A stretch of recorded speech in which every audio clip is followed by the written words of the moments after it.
நீங்கள் பத்திரப்படுத்தி வச்சுருக்கீங்கள்ல அந்த செறிவூட்டப்பட்ட யுரேனியத்தை எங்ககிட்ட திருப்பி கொடுத்துருங்க, உங்கள் நாட்டை நீங்கள் காப்பாற்றிக்கலாம் அப்படின்னு ஈரானுக்கு இப்போது அமெரிக்கா 48 மணி நேரம் கெடு விதிச்சிருக்கா அப்படிங்கிற கொஸ்டின் மார்க். இந்த 48 hours அப்படிங்கிற அந்த நேரத்துக்குள்ள ஒரு பெரிய கேம் ஒன்று இருக்குது. அது ஒட்டுமொத்த மிடில் ஈஸ்டையுமே இயக்கக்கூடிய ஒரு சம்பவம். ஈரானுக்கு படைகளை அனுப்புமா ரஷ்யா அப்படிங்கிற கொஸ்டின் மார்க்கு. இதுக்கு ரஷ்யா என்ன பதில் சொல்லியிருக்காங்க? இதை தாண்டி துருக்கியில் ஒரு முக்கியமான பேச்சுவார்த்தை ஒன்று தொடங்கியிருக்கு. யுஏஇனுடைய தலைவர் ஜப்பான் பயணத்தை ரத்து பண்ணியிருக்காரு. இப்படி ஏகப்பட்ட இன்ஃபர்மேஷன் இந்த வீடியோக்குள்ளே இருக்க போகுது. ஒட்டுமொத்த மிடில் ஈஸ்ட் மட்டுமல்ல, உலகத்தினுடைய இயக்கமே இந்த 48 மணி நேரத்தில் அடுத்து முடிவாக போகுது. அதை பற்றி தான் டீட்டெயிலாக பேச போகிறோம். வாங்க பார்க்கலாம் உறவுகளே, இது பிரசாத் சிக்னேச்சர். தென்னிந்தியாவின் கட்டடக்கலை ராஜாக்கள் creator constructions and north west interiors உங்களோட கனவு இல்லத்தை பிரம்மாண்டமாக கட்டி கொடுக்குறாங்க கிரியேட்டர் கன்ஸ்ட்ரக்ஷன்ஸ். அதோட கட்டி கொடுத்த வீட்டை இன்டீரியர் பண்ணி அழகாக்குறாங்க நார்த் வெஸ்ட் இன்டீரியர்ஸ். தொடர்புக்கு 72907991. உங்களுடைய தொழில் சம்பந்தமான விளம்பரங்களை நமது சேனலில் ஒளிபரப்ப உங்களுக்கான அருமையான வாய்ப்பு. இஸ்ரேலிய ஒளிபரப்பு ஆணையம் தினமும் 150 பாலஸ்தீனியர்களை காசா பகுதியிலிருந்து வெளியேறுவாங்க. அப்போ மக்களை அப்புறப்படுத்துறதுன்னு முடிவு பண்ணிட்டீங்க. எங்கே அப்போ இவ்வளவு நாள் நடந்த போர், காசா மக்கள் பட்ட வலி வேதனை அதெல்லாம் காற்றுல பறக்க போதா அப்படின்னு கேட்டால், மக்களுக்கும் வேறு வழி இல்லை, போகணும் அப்படிங்கிற முடிவை எடுத்தாங்கன்னா உயிரை காப்பாற்றிட்டு ஓடுறதை தவிர வேறு வழி இல்லை அப்படின்னு நினச்சாங்கன்னா போகலாம். இங்கே எகிப்தினுடைய வாசலுக்கு ரஃபா கேட்டை ஓப்பன் பண்ணுறாங்க. அதே நேரத்தில் 50 பேர் உள்ளே நுழையிறதுக்கு அனுமதிக்கப்படுவாங்க, வெளியிலேருந்து உள்ளே வரலாம். அடுத்த நாள் காசாவுக்குள்ளே நுழைவதற்காக எகிப்து தினமும் 50 பேருடைய பெயர்களை இஸ்ரேலிய ஒப்புதலுக்காக அனுப்பும். ஐரோப்பிய படை காசாவிலிருந்து வெளியேறுபவர்களுடைய இறுதி இலக்கை குறிப்பிட்டு அவர்களின் பட்டியலை தினமும் எகிப்துக்கு அனுப்பும். வெளியிலிருந்து வேற நாட்டை சேர்ந்த நபர்களும் உள்ளுக்குள்ளே வருவதற்கான வாய்ப்பை இப்போ இந்த சம்பவம் ஓப்பன் கேட்டு தான், யாருனாலும் உள்ளே வரலாம். வெளியில் இருந்து யார் உள்ளே வரப்போகிறாங்க அப்படிங்கிறது தெரில. அது அந்த நாட்டு மக்களாக இருக்கலாம், இல்லை வேறு நாட்டு மக்கள் கூட இருக்கலாம். அப்போ காசாவுக்குள்ளே நுழைஞ்சு இப்போ எப்படி ஈரானில் அண்ட்ரஸ்ட் அப்படிங்கிற வார்த்தையை சொல்கிறாங்க, ஈரானிய மக்கள் போராட்டம் பண்ணுறாங்க அப்படின்னு அரசுக்கு எதிராக. அதே மாதிரி நாளைக்கு காசாவிலையும் இப்போ உள்ளே வரக்கூடிய நபர்களால் பிரச்சனைகள் எழும்பலாம். அதுதான் ஃப்யூச்சர் பிளானான்னு எனக்கு தெரில. சரி, ஈரானுடன் ஒரு நல்ல ஒப்பந்தம் செய்வதற்காக இஸ்ரேலுடைய 3 நிபந்தனைகள் என்ன? ஈரான் தனது அணுசக்தி திட்டத்தை முடிவுக்கு கொண்டு வரணும் அப்படின்னு சொல்கிறாங்க. ஈரான் தனது ஏவுகணை திட்டத்தை, பாலிஸ்டிக் ஏவுகணை தயாரிக்கிறாங்கல்ல, அதை நிப்பாட்டணும். ஈரான் மத்திய கிழக்கில் இருக்கக்கூடிய தனது பினாமி குழுக்களான ஆதரவை முடிவுக்கு கொண்டு வரணும். இது யார் சொல்கிறா? சேனல் 12 சொல்லுது. என்ன சொல்லுது?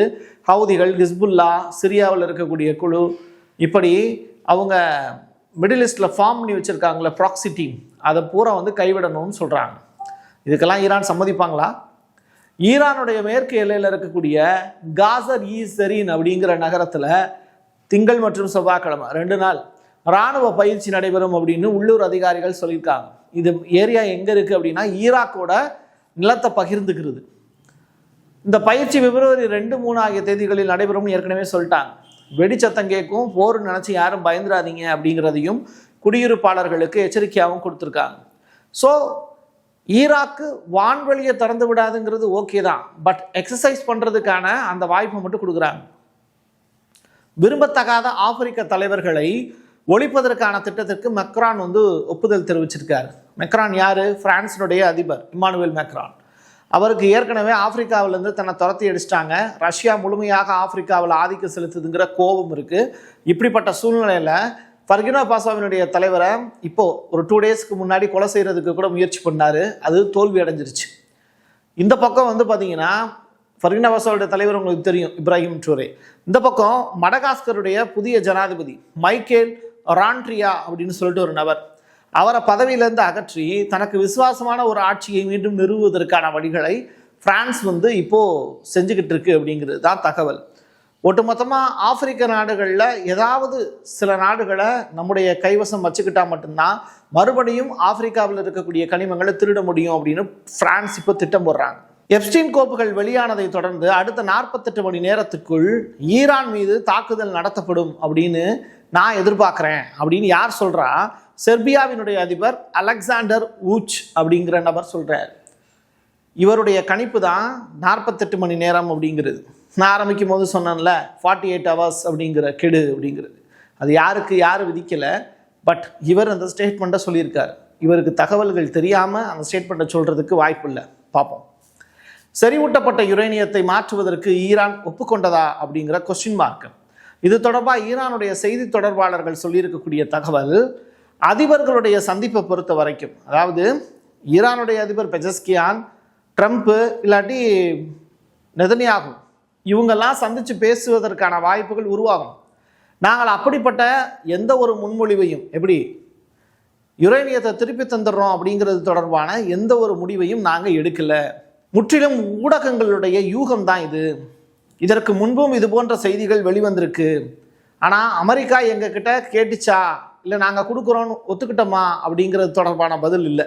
அதை முதல்ல நீங்கள் தெளிவாக புரிஞ்சுக்கணும். யுரேனியத்தை கேட்காம அமெரிக்கா ஒரு டீல் வைக்க மாட்டாங்க. அந்த யுரேனியத்திலேருந்து ஒரு சிறு பகுதி கிடைச்சாலே போதும், ஈரானால் பெரிய அளவிலான விஷயங்களை செய்ய முடியும். இப்போ அவங்க அதை தான் வச்சுருக்காங்க. என்ன செய்ய போகிறாங்கங்கிறத பார்ப்போம்.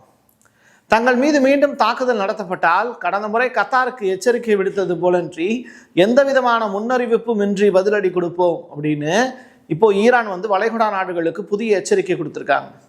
லாஸ்ட் இந்த 12 days வார், அதுக்கு பிறகு கத்தார் மேலே ஈரான் அட்டாக் பண்ணாங்கல்ல, அந்த கத்தார்னா என்ன சொல்கிறது, யுஎஸ்ஏவினுடைய தளங்கள் மீது அட்டாக் பண்ணாங்க.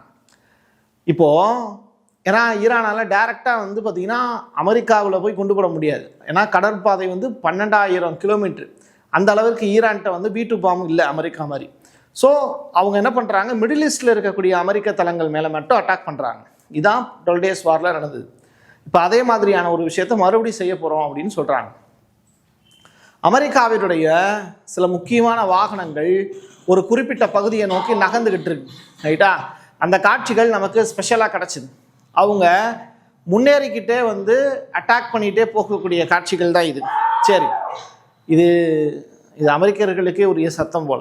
சரி, அமெரிக்காவினுடைய விமானம் தாங்கி கப்பல்கள் ஈரானுக்கு அருகில் வந்துள்ள நிலையில், புரியுதா, எங்கே டைரக்டாக ஸ்ட்ரெய்ட் ஆஃப் ஹார்மஸுக்கு வந்திருக்கக்கூடிய இந்த நிலையில் அமெரிக்காவோட சிறப்பு படைகள், ஸ்பெஷல் ஃபோர்ஸ், ரகசியமாக அஜர்பைஜான் இருக்குல்ல, துருக்கிக்கு பக்கத்தில், அர்மேனியா, அஜர்பைஜானுக்கு பக்கத்தில் நக்கிஷவன் அப்படிங்கிற தளத்திலையும் பாகிஸ்தானில் இருக்கக்கூடிய சமுங்லி அப்படிங்கிற விமானப்படை தளத்திலையும் அவங்க தரையிறங்கியிருக்காங்க. வெனிசுலாவில் செய்தது போல ஒரு நடவடிக்கையை அமெரிக்கா ஈரானிலும் திட்டமிடுவதற்கான அதிக வாய்ப்பு உள்ளது அப்படின்னு சொல்கிறாங்க. அதற்கான மிலிட்ரி எக்ஸசைஸ் பண்ணிகிட்டே தான் அந்த லேண்டில் அவங்க வரக்கூடிய காட்சிகள் நமக்கு ஸ்கூப் நியூஸாக கிடச்சிருக்கு. சரியா? செர்பியாவினுடைய அதிபர் ஊச் எச்சரிக்கை விடுத்திருக்காருன்னு சொல்லியிருந்தேன்ல. அதாவது எப்ஸ்டீன் கோப்புகள் வெளியான நிலையில் 48 மணி நேரத்தில் ஈரான் மீது தாக்குதல் நிகழ்த்தக்கூடும் அப்படின்னு சொல்லியிருந்தார். அதாவது இன்றைய சூழ்நிலைகள் எளிதானது அல்ல. அமைதியை பேணுவதற்கான நமது அர்ப்பணிப்பு மிகவும் முக்கியமானது அப்படிங்கிறதுல நான் உறுதியோடு இருக்கேன் அப்படிங்கிறத சொல்கிறார்.